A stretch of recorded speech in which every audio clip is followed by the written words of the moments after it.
What's going on, everybody? And welcome to another in our series of the Marvel Pair Ups, your podcast that comes out whenever there's a Disney Plus show. I would say seasonal, but they've made so many of them this year that it almost feels like we're just bi-weekly or bi-monthly at this point. I couldn't tell you.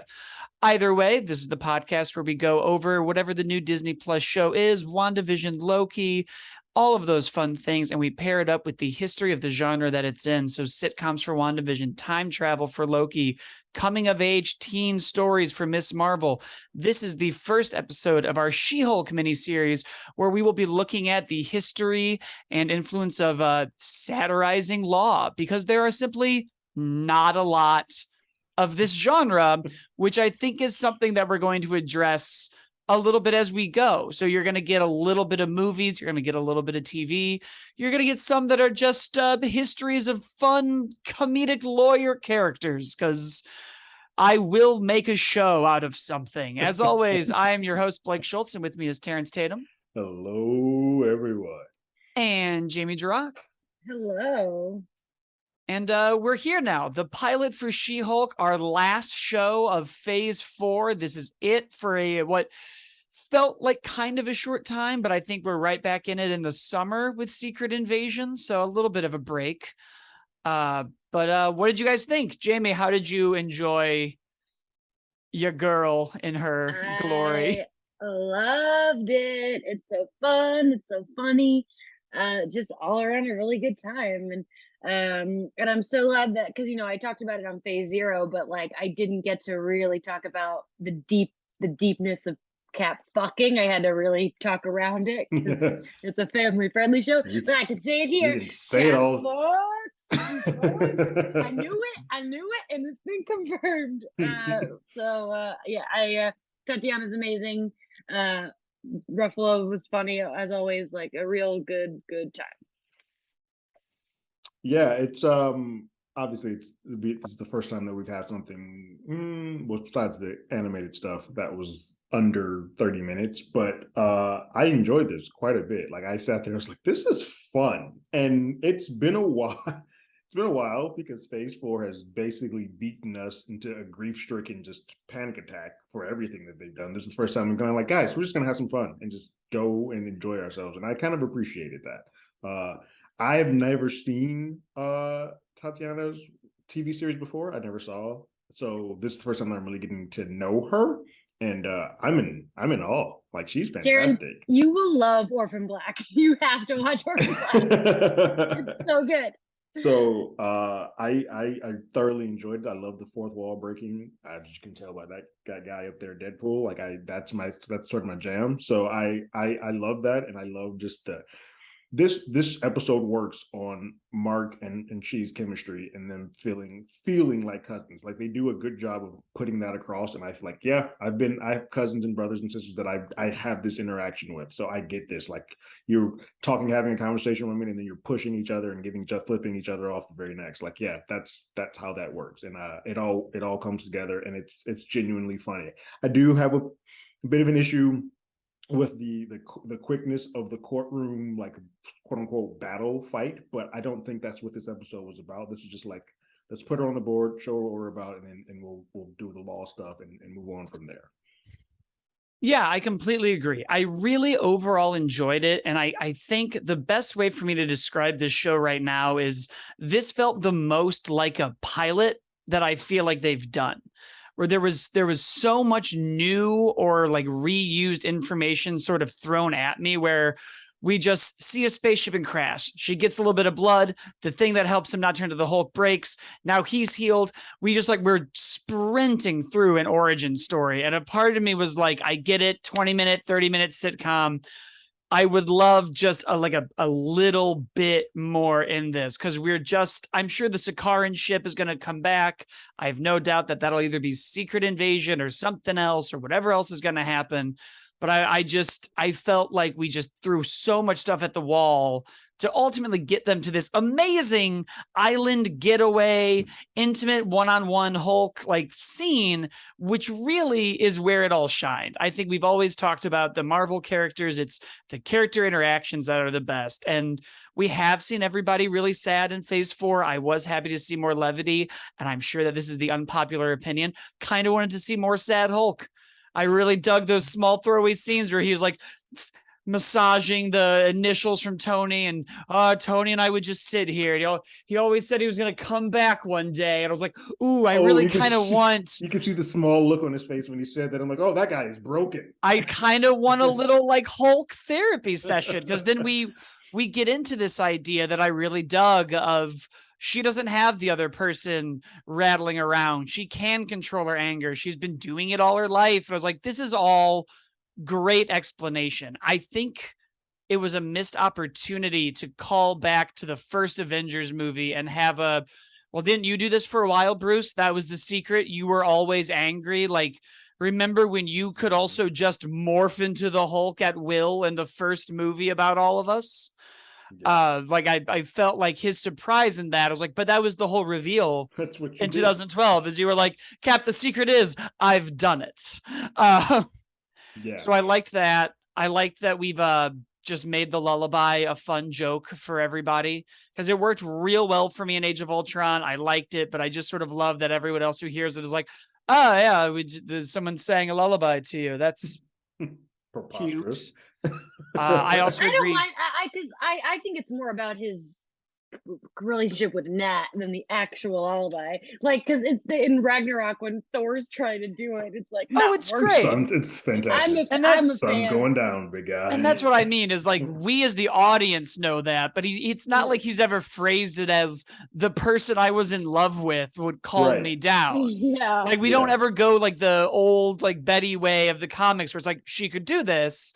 We are just straight up. He was like, there was a nursery rhyme that someone would say to me. And I was like, there's a lot more context here, Bruce, than you're like letting on. Especially weird because he's talking to his cousin. Like he could let on that Nat and he had more of a thing. He's like, yeah, Natasha would say this and this. I'm like, does she know that Nat was your thing? Or are you kind of just like, nah, we won't go into that. I mean, you know, they had a weird relationship. They were flirting in Age of Ultron, and then he went to space. And then he... Like, and they have that moment in Infinity War where it's like they see each other for the first time and it's a thing, but they never really. It was always danced around. But that's why I really like Bruce Nat as a couple, because it's like it never came to fruition because it's like really tragic because it really couldn't. And I literally tweeted a thing about how much I like them as a couple. So I think that's also why I sort of wanted more like intimate, depressed Hulk for a minute on the island, because there are a lot of those things, like very small, like his friendship with Tony, like everyone did Science Bros for 8 years, and like and Cap, and like Thor's gone, and I really want a scene, and I'm sure we'll get one eventually. I want a Thor, Clint, and like Hulk scene where they're all just like, this sucks. Last like, yeah, I sort of, they make some tontine and over the years.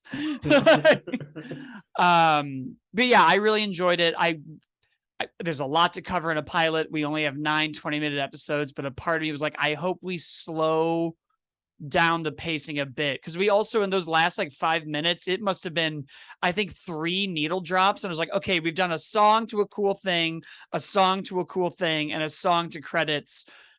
You got to give me a minute here. I love the breaking with Tatiana. I love punching her against the wall. All of that was great, but I agree with Terrence. I was like, give me a little like, I want this. I want to be here for longer. I'm loving this world. She turns to the camera right away and does that like lawyer show. And I was like, I love it. I'm here for all of this. Break the fourth wall, turn around. I thought the graphics looked good. I liked watching her fight Bruce. And I'll say this. She looks good. Like CGI, I know people were complaining about it in the original trailer. That it looks really good for both Hulk and She-Hulk in this entire episode. Some of the best CGI actually in any of the series, truthfully.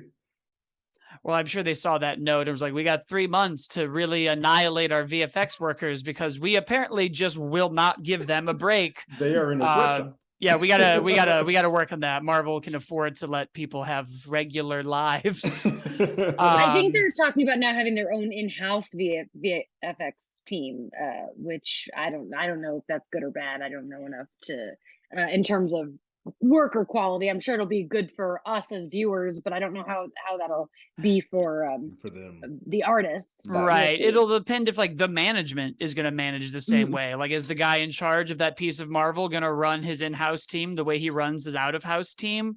We're getting in the weeds of that now. That's not what we're here for. But we do support the VFX workers who are working too much. But yeah, I thought it was great. I'm very in. I really am excited to see where it goes. It's going to be a lot of fun to have a lighthearted, good time before the end of phase 4, because it's all gonna get sad. I know it's happening in November. It's just gonna be me crying.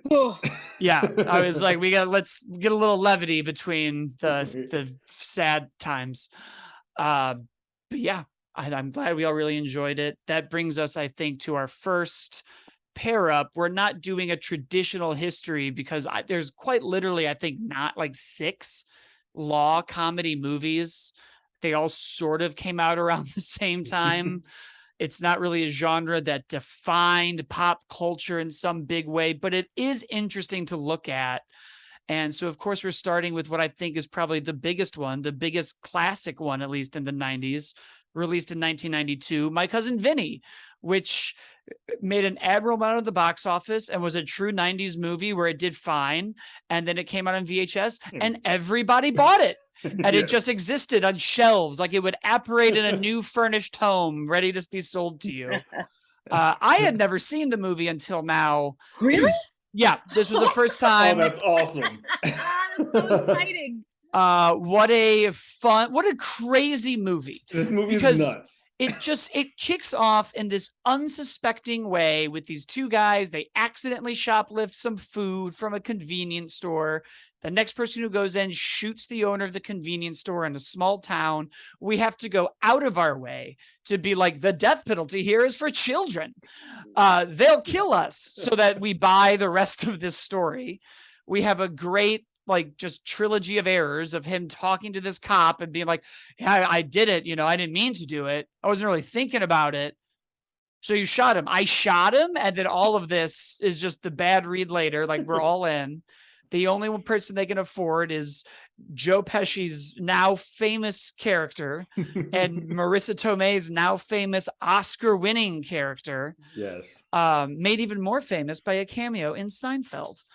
But all of these things to just have a great character story of Vinny doing his best to be a real lawyer, just this tough as nails Marissa Tomei, and these just 2 kind of idiot kids. And in the background, I'm like, the stakes are so high, though. They're going to die. In the third act scene, spoiler alert for My Cousin Vinny, when they get Marissa on the stand and she's like, I don't want to do it. I'm like, 2 innocent people will die. Be mad at Joe Pesci later. That's not relevant. There's work to be done, Marissa. I looked at my roommate and was like, I understand why she's upset, but how is nobody just being like, ma'am, we're going to kill these 2 people if you don't get on this stand. That's how this works. Yeah. I assume you guys also both love the movie. I'm just late to the game. Yeah, no, I loved it because you're right. The stakes are so high and you forget it because of the comedy and it's very funny. And then there's a moment where the kids are in the prison and all of a sudden the lights go out because they're electrocuting somebody. You're like, oh yeah, they can die. This could be it for them if they don't make it out of this. No, I adore this film. It's funny because it's such a by the numbers law film. You know what's going to happen. You get the bells and whistles, but this all hinges on Joe Pesci and Marissa Tomei. Their chemistry is phenomenal in this movie. And Marissa Tomei, this is when I was like, I have a crush. I am now smitten by this young lady, and I want to know everything she's doing. It's fantastic. I love that there's so many. This movie does so many against norms throughout it, like Pesci being the law person, just he looks out of place, but her being the pretty Italian woman who knows mechanics in and out, and all these white men are like, sure. She's good at this. She's really good at this. All of that is fantastic. I have one issue that does not aged well with the movie, but overall, I think it's a pretty well done. I just think the way that they handled the speech impediment lawyer is very dicey. So I looked that up. I don't know if you know the whole story. That actor grew up with a speech impediment and like did the role this way and has to this day is like it brought up trauma that I have like worked through. I still get letters from people being like, why did you do this? I just really wish we had done something else. And even the writers are like, yeah, there were 1,000 different ways we could have done this. Like it's not important at all to the story. You could have done anything else. He could have been incompetent in like any way. And his even if they just made him an incompetent lawyer, his character doesn't even need to exist because the cousin who decides to use him isn't swayed by him not being a bad lawyer. He's swayed by Vinny getting up and being like, so you made your grits and you made your how long does it take you to make grits? Like 5 minutes. 5 minutes. So unless the like chemistry in the air is different, it took you 20 minutes. So you think maybe you saw somebody else. And I was like, and that is where the movie clicks. Like once Joe Pesci does get up and you're like, oh, this guy's going to lose the case. And you just see how his brain works and how he talks to people. You're like, oh, this is going to be awesome. Yeah. Like we now see how he like, it almost is like the precedent for like law comedies like Psych and other like weird shows where he's going to figure out the case by just going down all these weird left turns until it's like, but I know this. Like, that's the same thing in Legally Blonde, which I'm excited for us to get to. It's like this Marissa Tomei's very specific knowledge saves this case in the same way that Elle Wood's very specific knowledge. But that's cute. It's fun. I like. Almost all of the movies we're going to talk about have that linchpin. Liar, Liar is the same way. There's always like one small thing that like thematically connects to the movie. That you have this great, almost Aaron Sorkin-esque third act. But I think the main thing to talk about, Terrence, with this and with our pilot for She-Hulk is what you said. This is like I don't want to say it's the first law comedy because it isn't, but this is really the first time that we like twist a traditional genre and make it almost plays straight until Vinny is in that prison and they're doing another misunderstanding of like, oh, he's going to try to have it. He's going to hurt me in prison. It's like, what are you talking about? Like, it almost plays straight. And I think it's interesting when we look at She-Hulk in the same way. And a lot of the, like, I guarantee you there's going to be specific Hulk knowledge that she's going to have or superhero knowledge when we get Abomination on the table. That's gonna like lend into it. And you do get a lot of like, we're gonna put her in this box, we're gonna put Vinny in this box, we're gonna put Marissa Tomei in this box. And a lot of these law comedies, especially this one, are very much like, no, just because I don't do it your way doesn't mean I don't have a way that's gonna do it right. And the law is on our side. Yes. Jamie, how did you feel about My Cousin Vinny? I love My Cousin Vinny so much that I just rewatched it in February, and I was like, I don't have to watch this for the podcast, but let me tell you, don't watch it today anyway, because I love it. And so it's the second time I've watched it this year. It's just so much fun. And I mean, Pesci and Tomei are so good. Everything that comes out of her mouth is funny. And I think that like, I can't think of any other person that has won an Oscar for being both funny and sexy. Like that is not a common combination you see winning awards. Usually, if you're comedic, you usually are not also the eye candy of that piece. You're usually like the comedic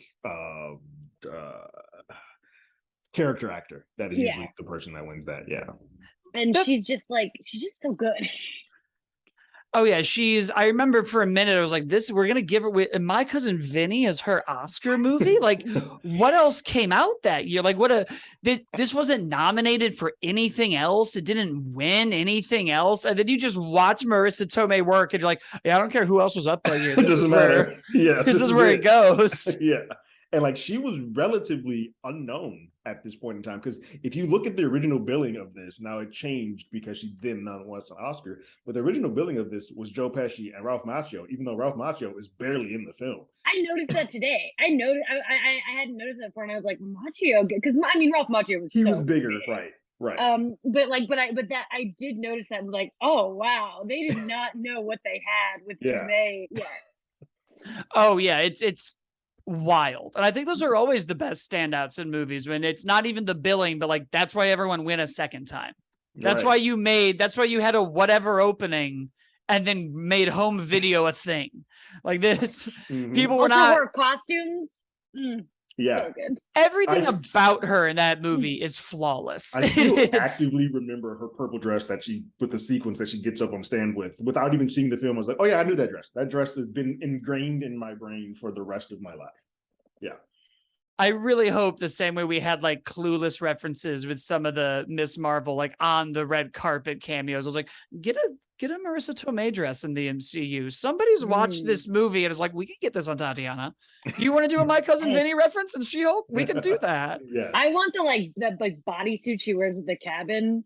That's my favorite outfit of hers. It's like, oh man, She has Yeah. so good. many good just lines, Yeah. and it's like her whole going to the bathroom, him figuring out like what pants do I wear while hunting, and her coming back like, do you think that the animal's going to give a rat's ass what you're wearing as pants? Imagine you're a little Oh, deer, dear. walking through the woods. Going to the creek.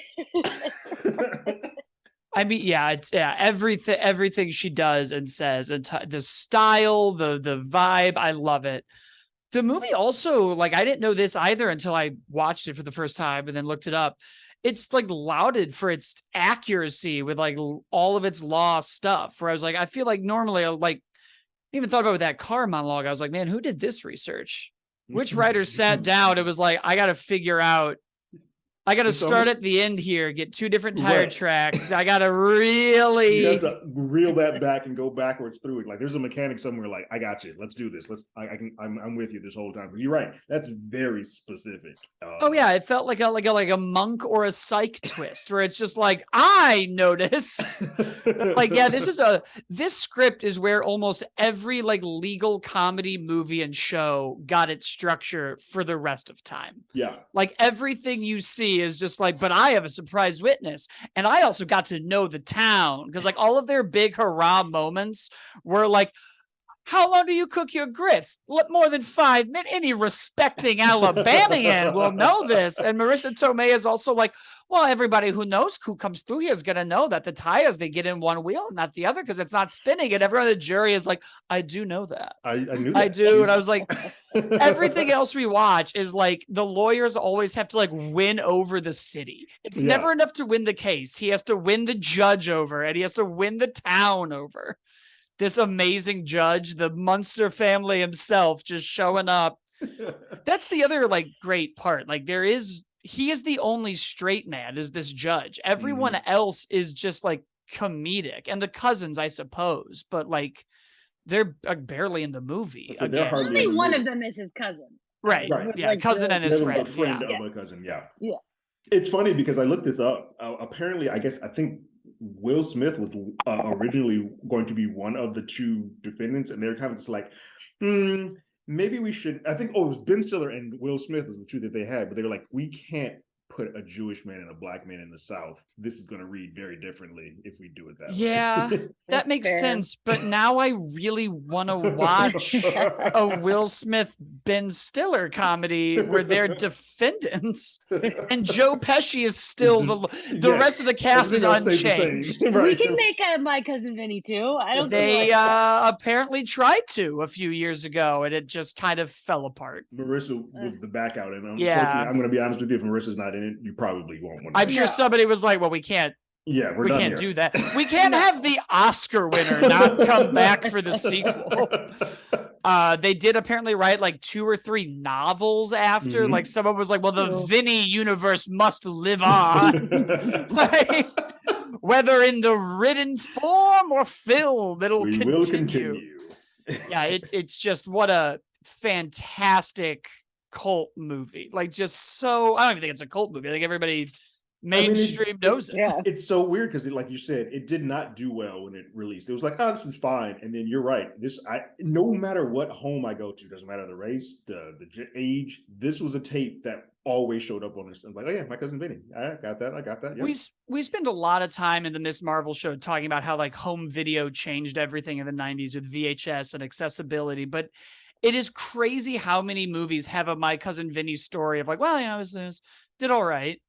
And then just like Best Buys were sold out of it. It's like, what? You know, you couldn't find it at Blockbuster. Everybody was buying it. I don't know what to tell you. Like, it's a good family movie. Like everyone in the family is gonna enjoy it. Mm-hmm. Oh yeah, there's something for this. Is like a classically marketed Hollywood movie where you're like, oh, there's something for everyone. The men can watch Marissa Tomei and the women can watch Pesci, and the kids are gonna love the jokes. It's a riot. It is, and it's so like. I do love a movie where you can feel that it wasn't that expensive to film. They're in like 3 hotels, the courtroom. There's never any like giant scenes with hundreds of people. It's always very contained. We're just like, it's a Joe Pesci and Marissa Tomei vehicle. We don't even make scripts like that anymore, where it's just like, these 2 actors are going to go like be rock stars for 90 minutes. You're going to love it. We got a great script. You're going to dig it. But it's good. It's interesting putting it up with She-Hulk because that was such a pilot. We weren't in like the law yet, but I think the same way where a lot of these genres give us a sense of where it's going. I'm like, oh yeah, we're going to get some like dope monologue. There's totally going to be some surprise witness. That's our Mephisto cameo. Who's the surprise witness going to be? We got to like figure out what's going on with Abomination. She's of course going to have a lot of inside baseball. Bruce on there to talk about whatever, or Wong, or whichever Avenger they could afford to have show up and do a Marissa Tomei monologue. I think it's gonna be great. I'm very excited to see where the show goes and where I'm so happy. Like, I want a screenshot of Terrence and my face when we just learned that you had not seen My Cousin Vinny, because we were so excited for you. Yeah, like, I for some reason thought that was like known. That I was like, well, we got to do My Cousin Vinny. I've never seen it. No, I think I missed that because I was like, oh, there's no way he hasn't seen this. You know, just great timing. It's on HBO Max right now. Who knows how long that'll be a thing. That's another in the weeds thing, but we also want that film should be preserved and release Batgirl. Yeah. Do it. Because I know that Zaslav loves our podcast. I'm number 1 fan. I know. Yeah. That's all I've got for the first episode, guys. I don't know if there's anything else y'all want to cover. I mean, I could just sit here and gush about Marissa Tomei for another 30 minutes. Tomei Talks, our Marissa Tomei podcast. Actually, that sounds like an amazing podcast, and I think we should consider it. I just want to say to all of you listening and to all of you in the show with me right now, if you have not watched Orphan Black, Tatiana Maslany gives truly the best television performance of all time. When she won that Emmy, I lost my fucking mind because I wanted it so bad. I don't think I've ever wanted to see somebody win something as badly as I wanted her to win that Emmy. Like, it is just insane what she does in that show. So watch Orphan Black if you have the time. Yeah, I'll add it to the list. I don't know. It doesn't look like it's anywhere anymore, so I'm gonna have to go find it. I know they're doing a sequel series, I heard. Yeah. Miss Jessica Jones herself, Christian Ritter. So I'm invested now.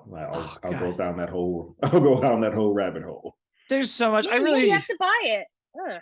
Man, I really should not have watched that second She-Hulk trailer because I'm like, man, that episode was good, but I just want Abomination and Daredevil to show up so bad. I was like, oh, this is really good, but you know what? I want to see that yellow suit. I could care less about Daredevil showing up in the show, but I am really hyped for Tim Roth to come back because I love Tim Roth. Fascinating about this episode, and this is why I'm glad they did it, is that apparently all the stuff with Bruce was in a later episode, was apparently scheduled for episode 8-ish around there, and they were like, people just want to know about Jessica, so let's go ahead and move all of that up to the front apparently the first episode was going to just be straight a law episode. They're like, hold on, we might need to change that. And it worked shoot, out. I kind of now I'm like, oh, I'm kind of, that's not bad. Yeah, but people are dumb and they were like, I don't get it. Why is she a Hulk? Explain it to me now. Yeah, would have been a lot of like, why can she change back and forth and Hulk can't? It's like, we don't want to wait. I don't want to do this for 8 weeks. Yeah. I do want to go back to that lab a few times, though. I was like, I do want to keep learning more Hulk stuff. I do too. But like she says in one of the trailers I've seen, this is her show. So I don't know how much of fine. We can, plenty of shows where we go. We talk. There's other characters in shows all the time. All the time. Send Banner off into the sunset with everyone else. But, we can do both. It was still Kate's show with Clint around. That's true.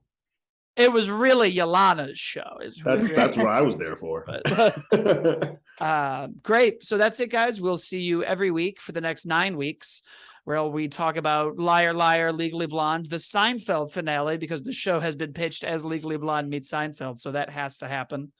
And then other fun lawyer characters. I'm very excited for this Lionel Hutz episode. I think that's going to be. I feel like you're going to also love Boston Legal. Boston Legal, Ally McBeal. A lot of great law-based fun coming up. We've got like 20 years of television to somehow cram into 9 weeks. We crammed like 50 years of Marvel bullshit into What If. That's true. And they just today announced an Ally McBeal spinoff. So now I'm like, I guess I gotta watch Ally McBeal. Time is now. The time is now. We also did 50 years of teen movies and 20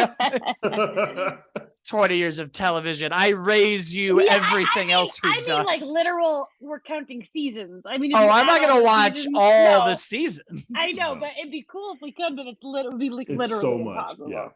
Yeah. All right. I'm as always, Blake. Terrence is at Terrence Tatum. Jamie is at Jamie Jirach. The show is at Hollywood Already Did It, which is our parent show that comes out whenever we can't say weekly for anything anymore. Whenever there are new movies that are reboots, remakes, sequels, Terrence and I will talk about why we keep doing that and how these movies and stories are still important, if they are, and in any way. Terrence also does our Hollywood Already Did It YouTube channel, where there are show episode by episode reviews of a lot of TV shows, trailer reactions, and everything else. And of course, Jamie is on the Phase Zero podcast with comicbook.com and has several articles there, as well as at BuzzFeed. Indeed. And then, reviews and all that other stuff. Give it to your friend, click the 5-star button. You guys all know how podcasts wrap up. We'll see you guys next week. Bye.